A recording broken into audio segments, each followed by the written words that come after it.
Yuri సెక్టార్లో పాక్ మళ్లీ కాల్పులు సమర్థవంతంగా తిప్పికొట్టిన భారత్.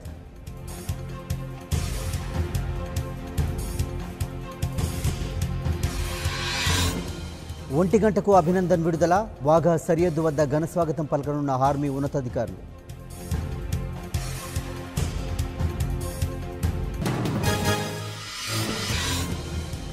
ఉగ్రవాదాన్ని ఎగదోసినంతకాలం దాడులు తప్పవు, కవ్విస్తే తిప్పికొడతామని స్పష్టం చేసిన త్రివిధ దళాలు.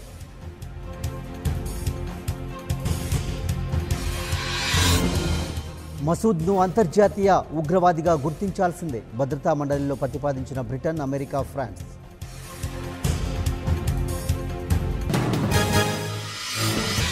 కేంద్ర కేబినెట్లో కీలక నిర్ణయాలు, జమ్మూ కాశ్మీర్ రిజర్వేషన్ల చట్ట సవరణకు ఆమోదముద్ర.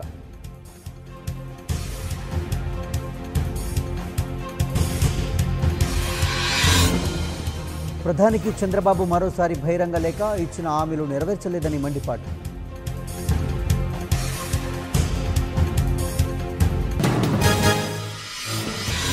విశాఖలో ఇవాళ ప్రధాని మోదీ పర్యటన, కట్టుదిట్టమైన భద్రతా ఏర్పాట్లు.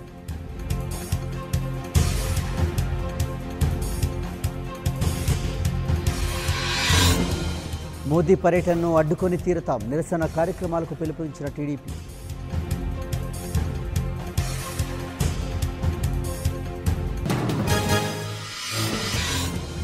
స్వలాభం కోసం నాయకులు ప్రజలను విడగొడుతున్నారు, నినాదాలతో ఎలాంటి మార్పు రాదన్న జనసేన.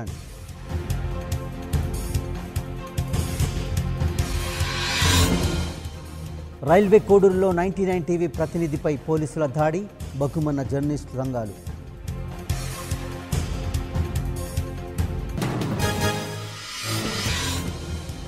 ఎన్నికలకు ముందు యుద్ధం వస్తుందని 2 ఏళ్ల క్రితమే చెప్పారు, బీజేపీపై విరుచుకుపడ్డ పవన్ కళ్యాణ్.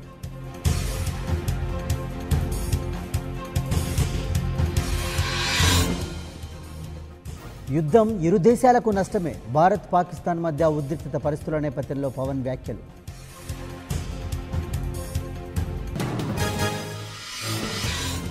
రేపటి నుంచి చిత్తూరు జిల్లాలో జనసేన ప్రజా పోరాట యాత్ర, రోడ్ షో, బహిరంగ సభల్లో పాల్గొననున్న పవన్ కళ్యాణ్.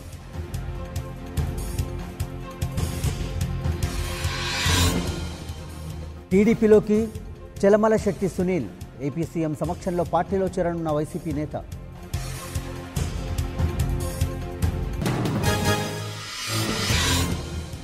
నేడు ఢిల్లీకి వైసీపీ అధినేత జగన్, ఇండియా టుడే సదస్సులో ప్రసంగించనున్న జగన్.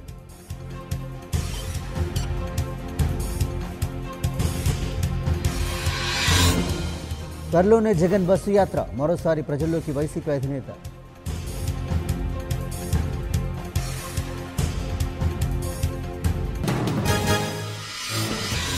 మంత్రి ఈటెల చర్చలు సఫలం, సమ్మె విరమించిన జూనియర్ డాక్టర్లు.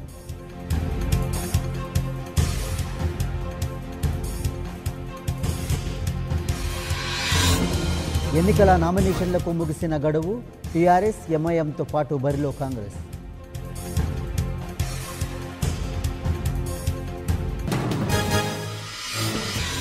ఉండవల్లి వ్యాఖ్యలు అర్ధరహితం, రాహుల్ ప్రధాని అవ్వడం తథ్యమన్న రఘువీర.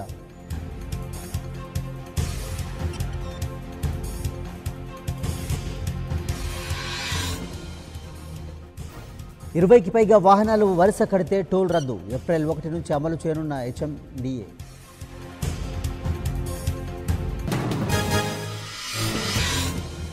మహారాష్ట్రలో ఎన్కౌంటర్, 8 మంది మావోయిస్టుల మృతి.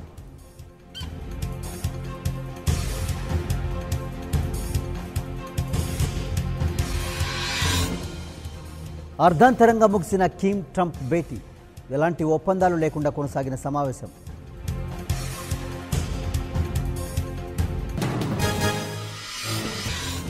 ముందుగానే దంచి కొడుతున్న ఎండలు, గరిష్ట ఉష్ణోగ్రతలు నమోదవుతాయంటున్న వాతావరణ శాఖ.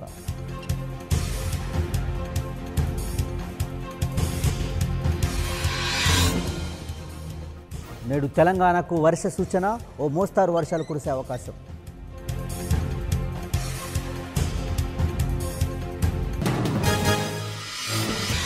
రేపు ఉప్పల్ వేదికగా భారత్ ఆసీస్ మధ్య తొలి వన్డే, హైదరాబాద్ చేరుకున్న ఇరు జట్లు.